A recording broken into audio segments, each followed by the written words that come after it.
This is all I have in here. So, see, you don't have to shout. Just take it easy. I left my both passport there last night.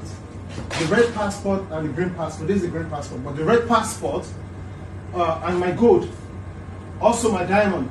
I left both of the diamond there yesterday. I can't find it. Can you just check yourself? Please? This is all I have on me. And by the way, what did I want to use a passport to do? It's not my face or my name. Woman, can you just take it easy? No. What will you just be accusing me for? Oh my God, what's all this? Shegun, on video, sir. On video everything. On video, okay. On video everything. This is all I have in my bag. Just check. But the passport is there last night. I don't know. Maybe you kept it somewhere else. This is my bag. I'm not dressed. This is me. I'm so worried. This is my earring. Nothing is there. Please, can you just take your body, please? My body? Yes. I'm trying so well. So, is there anything on my body yet? What way are you tying? I've seen all this body last night. I saw it this morning. It is it. I Can can't I just even. check? No. What? This is actually wrong. Why? No, I can't. Stop screaming. This is not my house. I need Can you to just go. stop screaming? I need to go. Yes. I didn't say you shouldn't go. I need to go.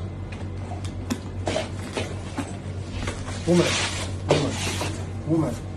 That's what they did last night. So how come I'm No, saying this is my now? bag. And by the way, what did I want to use a passport to do? Last issue, we should be there, Won't share everything. Won't share. Okay. What did I want to use a passport to do? See, this is my wallet. I have nothing in it.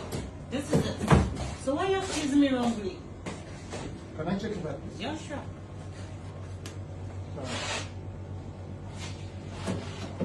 You won't believe. But passport here and Bilal and Lauren sọ pé kí n má pick girl yìí lánàá. Honestly speaking, I don't know. Accuse me for stealing. Can you imagine? Lady, you know, accused of you took my stuff or what? I just want to check it, but that was the main thing. I'm not saying you're not going, but I need to get my passport, my red passport, my diamond, so why do you and my want to gold. check me? Èmi àti Nicola Sulibi lálẹ́ àná. Yes. Okay, come in. Larry. Larry today. Oh, níbi tí mi ò rí passport mi mọ́.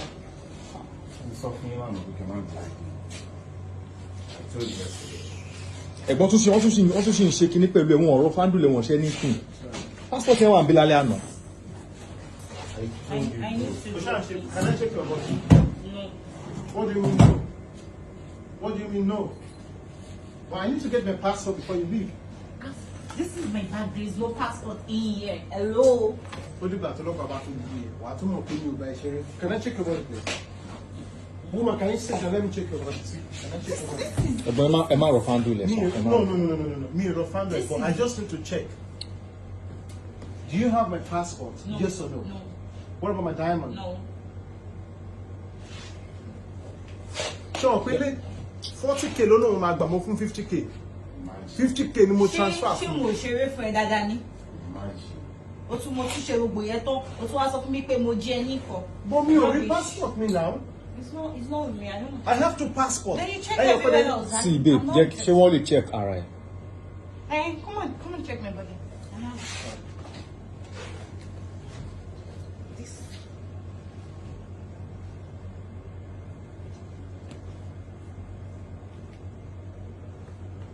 What is this?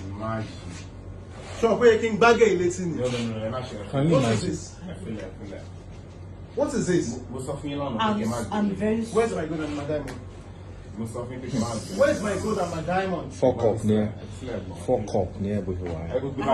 You come on, you get out where? Get out. Money, Ó kú gold. diamond àti gold Where's wọn. my gold and my diamond? Owó tó gbàgbọ́ máa transfer ẹ̀ padà.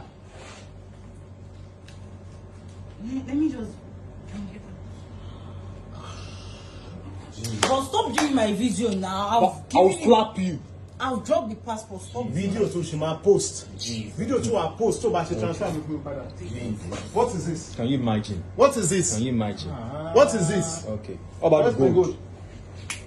Where's my Tell gold? him to stop doing my video now. Can I have my gold, please? Okay, please. Can you Can I have Drop my the gold please? first.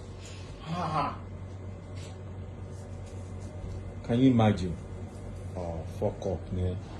Most of you cannot believe you lálẹ́ àná now. Most of you Tell mind him to me. just please stop Mind doing me. my What is this? video. You should. wait, I won't post it. Ẹ̀gbọ́n, kó ṣe 50k tó gbà kó dá padà, kó transfer ẹ̀ padà. I'm begging. Let him just my video, please. She face no on passport me. She face no on passport me. She face no on passport. My face no on passport. My face, please.